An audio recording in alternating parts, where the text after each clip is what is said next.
भागलपुर के नाथनगर प्रखंड के दोगच्छी गांव से महिला स्वरोजगार योजना को लेकर बड़ा मामला सामने आया है। मुख्यमंत्री महिला स्वरोजगार योजना के तहत जीविका समूह द्वारा महिलाओं को दी जा रही 10,000 रुपए की सहायता राशि में अनियमितता और अवैध वसूली का आरोप लग रहा है। स्थानीय ग्रामीण महिलाओं ने बताया कि जीविका से जुड़ी सीएम नीतू कुमारी उन लोगों से 200 से 300 रुपए की अवैध वसूली कर रही हैं। वही मदद मिलने के बावजूद महिलाओं का जीविका फॉर्म भी अभी तक भरा नहीं गया है। ग्रामीण महिलाओं का कहना है कि इस योजना के तहत सरकार द्वारा दी जाने वाली मदद का लाभ उन्हें सही रूप से नहीं मिल रहा है। बीच बीच में अवैध वसूली कर महिलाएं ठगी की शिकार हो रही हैं। इससे न केवल महिलाओं का आर्थिक नुकसान हो रहा है, बल्कि योजना का मकसद भी पूरी तरह से पूरा नहीं हो पा रहा है। ग्रामीणों ने इस मामले में जिला प्रशासन से जल्द जांच कर दोषियों के खिलाफ सख्त कार्रवाई की मांग की है। सीएम ने पैसा मांगे जी 200 रुपया करी कथी रो फॉर्म भरे कथी फॉर्म सीएम वाला जे 10 टकिया वाला जीविका वाला कौन वाला जीविका वाला के छे सीएम के नाम नीतू देवी।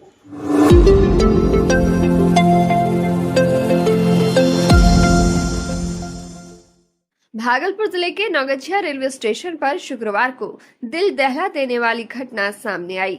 दरअसल प्लेटफॉर्म संख्या 1 पर स्थित एक विशाल पाखड़ का पेड़ रेलवे प्रशासन ने काट दिया।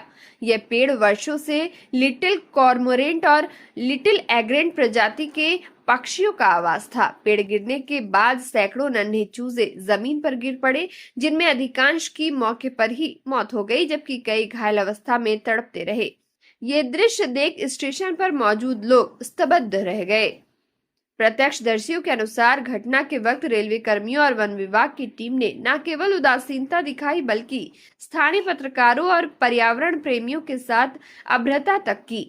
सूचना पाकर मौके पर पहुंचे डीएफओ के निर्देश पर वन विभाग के रेंज ऑफिसर और वन रक्षियों ने कार्रवाई की एवं जीवित चूजों को रेस्क्यू कर सुंदरवन भेजा गया। स्थानीय लोगों ने इसे प्रकृति की हत्या बताया और कहा कि विकास कार्यों के नाम पर पर्यावरण की उपेक्षा खतरनाक है। पर्यावरण प्रेमियों ने इस पूरे मामले की उच्च स्तरीय जांच और जिम्मेदार अधिकारियों पर कार्रवाई की मांग की है। ये घटना एक बार फिर सवाल खड़ा करती है कि आखिर क्या रेलवे विभाग पर्यावरण नियमों से ऊपर है? पहले से कोई सूचना नहीं दिया गया है। पहले से रेलवे द्वारा कोई सूचना नहीं दिया गया है। ये बिल्कुल गलत है। रेलवे के द्वारा जो ये कर रहा है बिल्कुल गलत है। वन विभाग क्या करेगी? वन विभाग इस पे जांच करके इस पे कार्रवाई करेगी।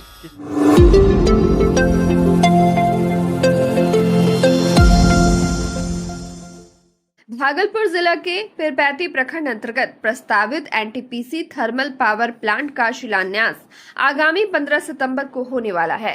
करीब 29,000 करोड़ रुपए की अनुमानित लागत से तैयार होने जा रहे इस मेगा प्रोजेक्ट का शुभारंभ प्रधानमंत्री नरेंद्र मोदी वीडियो कॉन्फ्रेंसिंग के माध्यम से पूर्णिया से करेंगे। कार्यक्रम को लेकर शनिवार को तैयारी का जायजा लिया गया। इस दौरान डीडीसी प्रदीप कुमार सिंह और सिटी एसपी शुभांक मिश्रा ने कार्यक्रम स्थल का निरीक्षण किया। अधिकारियों ने एनटीपीसी परिसर में बनाए जा रहे टेंट मंच और अन्य व्यवस्थाओं का बारीकी से निरीक्षण किया। डीडीसी ने पदाधिकारियों को निर्देशित देते हुए कहा कि इस समारोह में बड़ी संख्या में आमजन एवं जनप्रतिनिधियों की उपस्थिति होगी, इसलिए व्यवस्था में किसी तरह की कमी नहीं रहनी चाहिए। उन्होंने पार्किंग प्रबंध, भीड़ नियंत्रण, मंच संचालन और आवश्यक सुविधाओं को समय पर पूरा करने का आदेश दिया। निरीक्षण के दौरान दोनों अधिकारियों ने प्रखंड मुख्यालय का भी दौरा किया और संबंधित पदाधिकारियों को दिशा निर्देश दिए। सिटी एसपी शुभांक मिश्रा ने सुरक्षा उपायों पर विशेष बल देते हुए कहा कि शिलान्यास कार्यक्रम के दौरान संवेदनशील स्थानों पर पर्याप्त संख्या में सुरक्षा कर्मी तैनात किए जाएंगे। उन्होंने पुलिस बल की तैनाती, यातायात नियंत्रण और भीड़ प्रबंधन को लेकर स्पष्ट दिशा निर्देश जारी किए।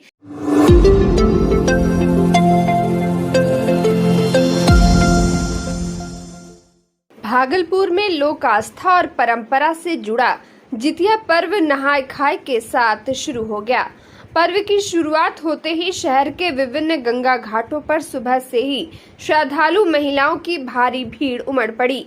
महिलाएं गंगा स्नान कर पारंपरिक रीति रिवाजों के साथ धर्म अनुष्ठान में जुट गई। धार्मिक मान्यता के अनुसार गंगा स्नान के बाद ही महिलाएं पर्व का भोजन ग्रहण करती हैं।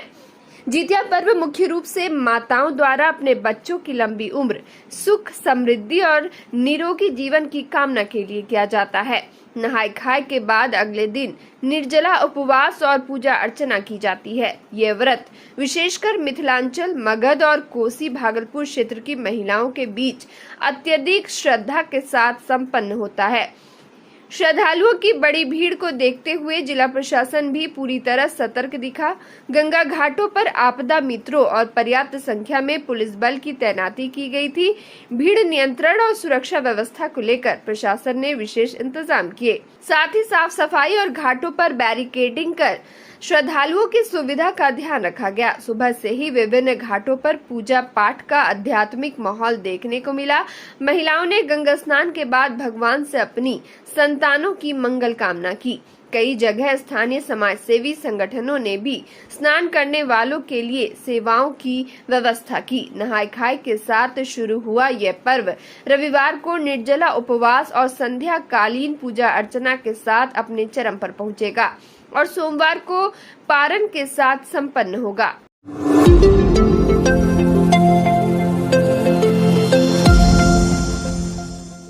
भागलपुर जिले के सुल्तानगंज पुलिस ने मात्र 12 घंटे के भीतर बड़ी सफलता हासिल करते हुए टोटो चालक से हुई छिनतई और मारपीट मामले का खुलासा कर 3 आरोपियों को हथियार और लूटे गए सामान के साथ गिरफ्तार कर लिया। डीएसपी नवनीत कुमार ने प्रेस वार्ता में बताया कि अब्जूगंज निवासी टोटो चालक धीरज कुमार के साथ 3 अज्ञात अपराधियों ने मारपीट एवं लूटपाट कर जानलेवा हमला करने की कोशिश की थी। इस दौरान धीरज कुमार गंभीर रूप से जख्मी हो गए। पीड़ित के भाई हीरा कुमार के आवेदन पर पुलिस ने त्वरित कार्रवाई करते हुए छापेमारी अभियान शुरू की और 12 घंटे के भीतर तीनों आरोपियों को धर दबोचा। गिरफ्तार आरोपियों में देव ठाकुर उर्फ कल्लू, सुभाष कुमार चौधरी उर्फ राजा और ओमकार रजक उर्फ काली शामिल है। इनके पास से लूटे गए 4 मोबाइल, 1 टोटो, 1 देसी कट्टा और 3 खोखा बरामद किए गए हैं। डीएसपी ने बताया कि देव ठाकुर और ओमकार रजक का पूर्व में भी आर्म्स एक्ट समेत अन्य मामलों में आपराधिक इतिहास रहा है। इस छापेमारी अभियान में पुलिस अवर निरीक्षक संजय कुमार मंडल, आशुतोष कुमार, प्रणव प्रकाश ठाकुर, संजय कुमार यादव सहित सुल्तानगंज थाना के सशस्त्र पुलिस बल शामिल रही। हम लोग सबसे पहले देव ठाकुर उर्फ कल्लू, जो कि 27 वर्ष के लगभग हैं, पिता अनिल ठाकुर के घर पहुंचे और इनके द्वारा फिर इनसे पूछताछ की गई। इनके द्वारा फिर जो भी आगे का कुछ सूत्र बताया गया, सूत्र के अनुसार फिर हम लोग ओमकार कुमार रजक उर्फ काली, जो कि इस घटना में संलिप्त थे, इनके घर पहुंचे। फिर इन दोनों के द्वारा जो भी बताया गया उसके अनुसार हम लोग तीसरे व्यक्ति जो कि इस घटना में संलिप्त थे, सुभाष कुमार चौधरी उर्फ राजा, उम्र 26 वर्ष, पिता विजय चौधरी, साकिन बड़ी मस्जिद, थाना सुल्तानगंज के घर पहुंचे, जहां पर छापेमारी करने के क्रम में जो लूटा गया मोबाइल था वो बरामद किया गया तथा एक देसी कट्टा जिसको दिखाकर भय उत्पन्न कर वादी से छीना गया था, उसको बरामद किया गया। उसके साथ 3 खाली खोखा हम लोगों को बरामद हुआ है और जो भी चीज़ें इसमें थी इसको बरामद कर लिया गया है तथा इन तीनों की संलिप्तता इन लोगों ने स्वयं स्वीकार भी की है।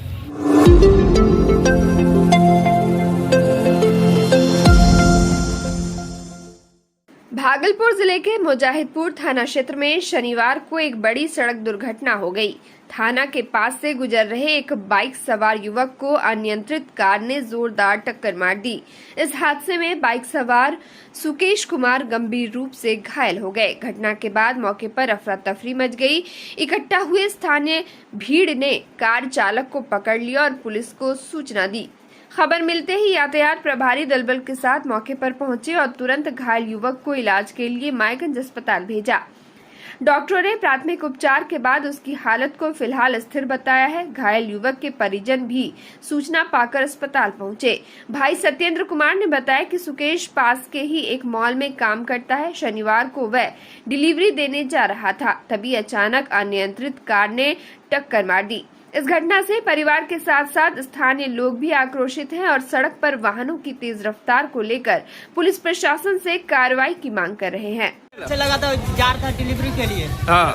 उसका मतलब उधर से ठोक गया अचानक। कौन 4 व्हीलर गाड़ी ठोके?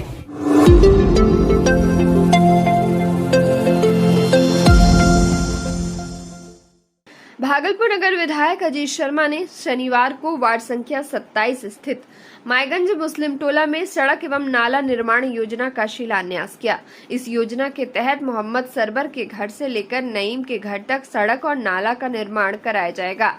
इस परियोजना पर कुल 6,74,700 रुपए की लागत निर्धारित की गई है। शिलान्यास के मौके पर स्थानीय लोगों ने विधायक अजीत शर्मा का गर्मजोशी से स्वागत किया और इस पहल के लिए धन्यवाद दिया।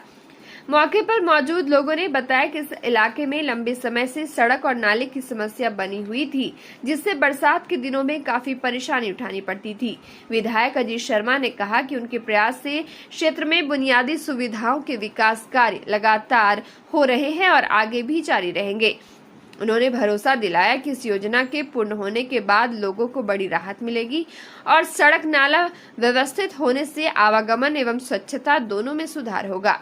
ये मायागंज में सड़क नाले की ज़रूरत थी, सब लोग गए थे, आवेदन दिए थे।